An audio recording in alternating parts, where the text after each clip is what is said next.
Hello and welcome back to edition 4, or 5 rather, of the Undungeons Devblog.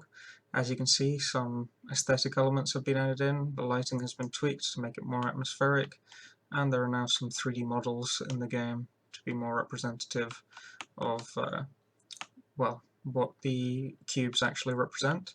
And yeah, there's been a couple more features that I've added that I will show off shortly. So jumping right into it. As you can see, the player now has a flashlight to sort of indicate the direction that they're looking in.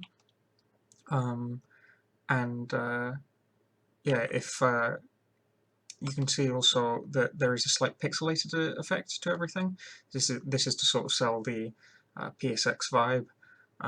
There's also a UI element in the top left. There's a white square x0. Now eventually this white square will become a bullet or bullets of some sort to indicate currently have 0 bullets. If we look at or if we listen as the player walks forwards, you can hear they now have footstep sound effects. And yeah, moving straight into the next room. There's a new item in this room, this green lit box, and it's representative of an ammo cache. So in order to grab this ammo, because we don't currently have any bullets, we need to get around the zombie. Now this room is supposed to teach the player to sort of abuse the dumbed down zombie AI. So you can see we have 3 HP, and if the player was to go straight for the box, like this, even if they were to go on an optimal path, I'm already losing a couple of HP before I'm even able to get my shot off. So yeah, it's meant to teach the player that there are better ways of doing this. As you can hear there as well, there's a gunshot effect. It's a little bit loud, but I will be fixing that. So if we were to take the intended approach, the player could come around this corner here, sort of bait the zombie into following them, and then walk around this wall, grab the ammo, and never be in any danger of being bitten, still at 3 HP.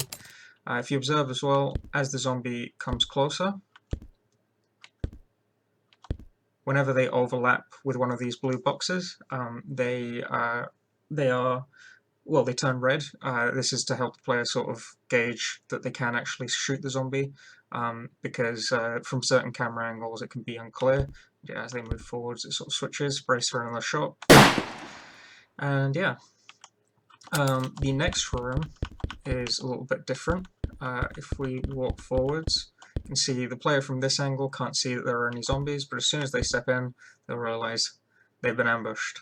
So there are a couple of ways to approach this room, but generally the best thing to do is to go on the aggressive. So, oh, I've missed there. Yeah, so right here, you can maybe see that that box has lit up. So I'll fire one shot here, and then the next should be fairly simple. I'm wondering whether I actually have a clean shot there. Nope, well, that's me dead.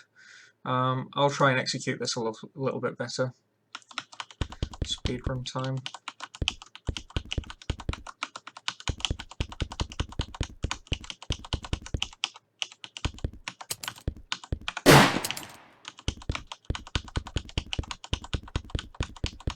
Right, so I'll go on the aggressive with these guys.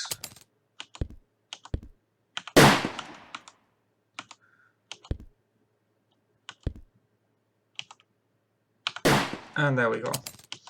I might change this camera angle because it does make it quite difficult to see. I might have some lights come on. Maybe I'll add a red light to the zombies that when they see the player will turn on, to sort of represent them making noise and the player being aware of them in an abstract way. But yeah, those are the features that have been added so far. In terms of how we achieve some of these things, I guess I will start with the post-processing effect.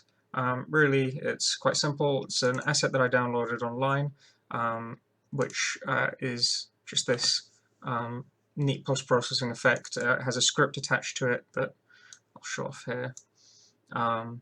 I don't really understand fully how this works. It is something that I downloaded off the Unity store, but when placed into the game world, it sort of takes takes clumps of pixels and rearranges them to make them look a little bit more low resolution, and you can play with the amount of impact that this has on the game world. Next, I guess the AimCube script. So essentially all it is on each of these cubes there is a reference to two materials, color red and color transparent blue. And what's happening is if there is ever an overlap with an object of the tag enemy, which the zombies are, the material turns red, and then in the turn manager, basically because they would stay permanently red if nothing else was done, the turn manager sort of sweeps, let's see, yeah, so whenever either the player successfully kills an enemy, or whenever there is an action of any sort, it sweeps across all of the aim cubes, sets them back to blue, and then the physics loop on collision, yeah, this on trigger enter thing, sets them back to red if that is necessary. Right, what else? Oh yeah, there's the text script. So if we go to this text element, again, simple stuff because this is mostly just polishing up the game. All that it does is it finds a reference to the main character, and yeah, just changes the text of the text component that it's attached to be X and the amount of bullets that they have. Yeah, in terms of the enemies being able to do damage now, it is pretty simple. What happens here is if after all of the pathfinding checks have been completed, if no further steps are required to be taken, and the player is within 1 unit of the enemy on both the X and Z axis, then we reference the turn manager's public HP variable and take 1 off of it.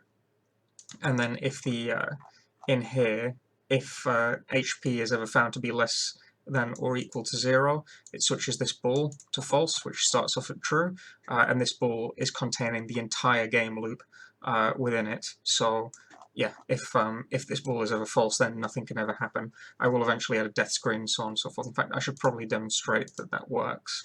So if we just quickly run up to this zombie and let him wail on us. Yep, just show the HP there. So once it hits 0, no matter how many buttons I press, the game will not run.